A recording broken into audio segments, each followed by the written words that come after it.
আমাকে দেখে আপনার মনে প্রশ্ন আসতেই পারে 2025 সালে এসে কি কেউ এখনো সাসপেন্ডার্স পুল অফ করতে পারে?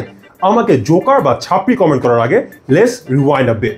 সাসপেন্ডার্সের যাত্রা শুরু হয়েছিল 1820 সালের ব্রিটেনে, যখন একজন ব্রিটিশ ডিজাইনার আলবার্ট ট্রুস্টন এটা ডিজাইন করে।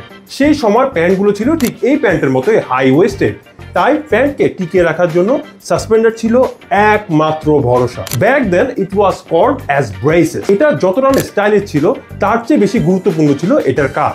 1920-এর দশকে যখন প্যান্টের ডিজাইন এবং প্যান্টের কাটস আস্তে আস্তে বিলো ওয়েস্ট নামতে শুরু করে, তখন আস্তে আস্তে বেল্টের প্রচলন শুরু হয় এবং ধীরে ধীরে ম্যাস লাইফস্টাইলের কালচারের অংশ হয়ে ওঠে এই বেল্ট। আপনি কখন সাসপেন্ডার্স কনসিডার করতে পারেন?